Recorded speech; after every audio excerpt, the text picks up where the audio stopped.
Welcome to special analysis. నేను రమా మండువా. ఈరోజు అనాలిసిస్లో భాగంగా మనం తీసుకోబోతున్న కాన్స్టిట్యున్సీ ఏదంటే పర్చూరు. ప్రకాశం జిల్లాలో మనం ఎలాగైతే అద్దంకి గురించి చెప్పుకుంటూ ఉంటామో ఒక ప్రీడామినెంట్ కాన్స్టిట్యున్సీ అద్దంకి కావచ్చు, ఒక కొండేపు కావచ్చు, అలాగా ఎప్పుడు ఒక ఒంగోలు కావచ్చు, అలాగా ఎప్పుడు చర్చలో ఉండే కాన్స్టిట్యున్సీ ఏదంటే పర్చూరు. ఎందుకంటే గతంలో దగ్గుబాటి వెంకటేశ్వరరావు లాంటి వాళ్ళు అక్కడ నుంచి ఎమ్మెల్యేలుగా పనిచేశారు, మంత్రులుగా పనిచేశారు. సో అలా పర్చూరు కాన్స్టిట్యున్సీకి ఒక ప్రత్యేకత ఉందనే చెప్పుకోవాలి. సో అలాంటి పర్చూరు కాన్స్టిట్యున్సీ నుంచి ఈ రోజున పూర్తి స్థాయిలో ఏలూరు సాంబశివరావు ఎమ్మెల్యేగా ఉన్నారు. గత ఎన్నికల్లో 2014 కంటే ముందు అక్కడ ఏలూరు సాంబశివరావు కేవలం ఒక యూత్ లీడర్గా మాత్రమే టీడీపీ నుంచి ప్రొజెక్ట్ అయ్యారు.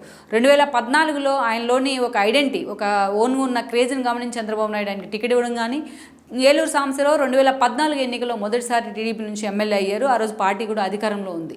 సో 5 ఏళ్ల తర్వాత అదే టెంపోను కొనసాగిస్తూ 2019 ఎన్నికల్లో కూడా ఏదైతే ఏలూరు సాంబశివరావు అక్కడ పర్చూరు నుంచి ఎమ్మెల్యే కావడం జరిగింది. ఆ రోజును చూస్తే వైఎస్ఆర్సీపీ ఒక థమ్మింగ్ మెజారిటీతోనే అధికారంలోకి వచ్చింది. ఇటు చూస్తే టీడీపీ కేవలం 23 స్థానాలకే పరిమితమైంది. అలాంటి ఒక క్రూషియల్ పీరియడ్లో కూడా టీడీపీకి ప్రకాశం జిల్లాలో 4 స్థానాలను ఇచ్చింది. ఒకటి చీరాల, ఒకటి అద్దంకి, ఒకటి కొండేపి అండ్ దెన్ ఒకటి పర్చూరు. సో అప్పుడు కూడా అంత యువకుడైన ఏలూరు సాంబశివరావు గెలిచి అసెంబ్లీలో అడుగుపెట్టే ప్రయత్నం అయితే చేశారు.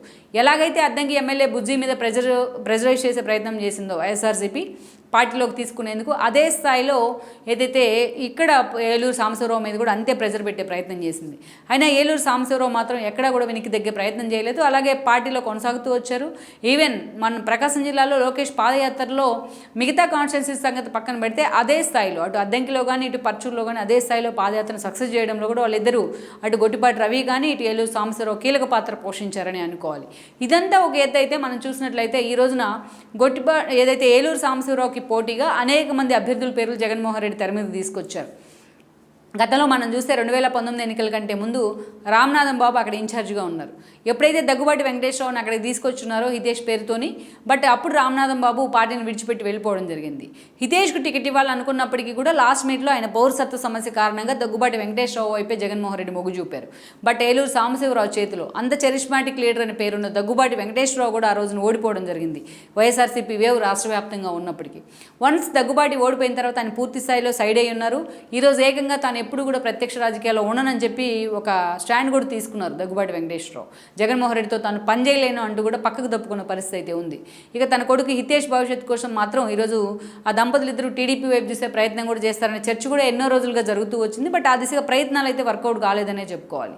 అలాంటి సిచ్యువేషన్లో సోలోగా అక్కడ ఎమ్మెల్యేగా తనకంటూ ఒక ఓన్ ఐడెంటిటీ అయితే ఏలూరు సాంబశివరావు క్రియేట్ చేసుకున్నారు.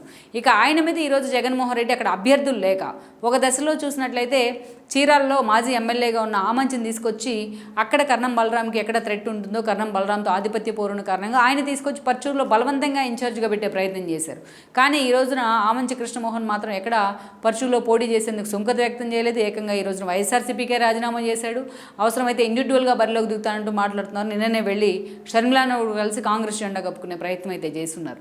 సో ఈరోజు పర్చూరులో క్యాండిడేట్ లేని పరిస్థితుల్లో ఈ రోజున జగన్మోహన్ రెడ్డి ఎడం బాలాజీని తీసుకొచ్చి అక్కడ అభ్యర్థిగా నిలబెట్టారు. ఒక ఇండస్ట్రియలిస్ట్గా ఆయనకు ఒక సోలో ఇమేజ్ అయితే ఉంది. అయితే గతంలో చీరాల నుంచి టీడీపీ ఇన్ఛార్జ్గా కూడా వ్యవహరించారు ఆయన. సో అలాంటి ఎడం బాలాజీని తీసుకొచ్చి అప్పటికప్పుడు ఆయన వైఎస్ఆర్సీపీలోకి తీసుకుని అప్పటికప్పుడు ఆయన అభ్యర్థిగా నిలబెట్టే ప్రయత్నం చేశారు.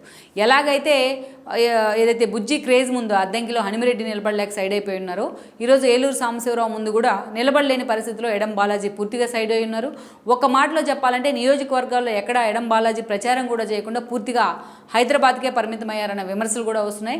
అసలు వైఎస్ఆర్సీపీ క్యాండిడేట్ ఎవరు అని కూడా వెతుక్కోవాల్సిన పరిస్థితి ఈరోజు పర్చూరులో ఉందనే చెప్పుకోవాలి. అలాంటి గ్రౌండ్ రియాలిటీలో ఇదైతే వాస్తవం అనే చెప్పుకోవాలి. అలా ఈరోజు పర్చూరులో కూడా వైఎస్ఆర్సీపీ చేతులు ఎత్తేసినట్టే అని చెప్పుకోవాలి. లైక్ అద్దంకిలో లాగే అంటే ఈజీగా ఈరోజు ప్రకాశం జిల్లాలో కొన్ని సీట్లు టీడీపీ ఖాతాలోకి మెజారిటీ రాబోతుందని కొన్ని సర్వేలు చెప్తూ ఉన్నాయి గత కొన్ని రోజులుగా. సో అలాంటి సీట్లో ఒకటి పర్చూరు ముందుంటుందని అనుకోవాలి. సో ఈ రోజున తన ప్రత్యర్థి అయిన ఎడం బాలాజీ లాంటి వాళ్ళు కూడా తనకు అడ్డు తొలగిన పరిస్థితులు ఈరోజు ఏలూరు సాంబశివరావు గెలుపు కూడా వన్ సైడ్ విక్టరీ లాగా అక్కడ కనిపిస్తున్న సిచ్యువేషన్ అయితే ఉంది ఈవెన్ సర్వేస్లో కూడా.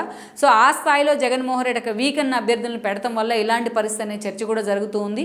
మరి ఎన్నికలు దగ్గర పడుతున్న ఈ సమయంలో జగన్మోహన్ రెడ్డి ఇక్కడ ఇన్ఛార్జ్ విషయంలో ఎలాంటి స్టాండ్ తీసుకోబోతున్నారనేది మాత్రం చాలా సీరియస్గా హాట్ టాపిక్ అవుతూ వస్తుంది.